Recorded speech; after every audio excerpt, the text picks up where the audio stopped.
ఉత్పన్నముగలవును. నిత్యము మానవులు యజ్ఞము చేయుట వలన మేఘములు సకాలమున ఏర్పడి సంభవించును.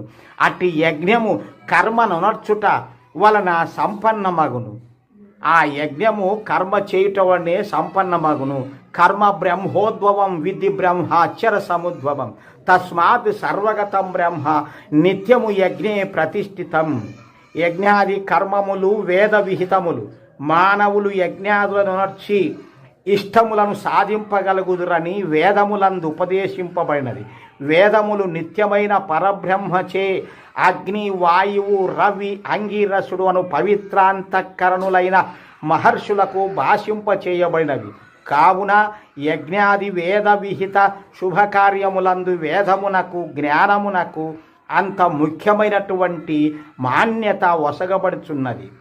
వేదబోధిత విధులను అనుసరించి యజ్ఞాది కర్మలు నర్పబడుచున్నవని భావము వేదములో చెప్పబడింది. కాబట్టి ఈ యజ్ఞములు అందరూ ఈ విధంగా చెయ్యాలని చెప్పబడుచున్నది. ఏవం ప్రవర్తితం చక్రం నానువర్తయతి హయః అఘాయురింద్రియారామో మోహం పార్థ సజీవతి. అర్జున, లోకచక్రమిట్లు నడుపబడుచున్నది. కర్తవ్య కర్మలను నర్పకున్న ప్రాణుల జీవితము సుఖమయము కాజాలదు. అంటే కర్తవ్యం చేయవలసినటువంటి కర్మలు చేయకున్నా ప్రాణులు ఎప్పుడు కూడా సుఖమయముగా జీవించలేవు.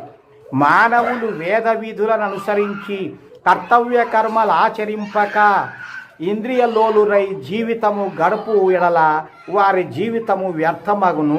జీవిత ఫలములను పొందజాలరని భావం. ఇంతటితో ఈ కర్మయోగం అనేటువంటి 6వ అధ్యాయము సమాప్తము.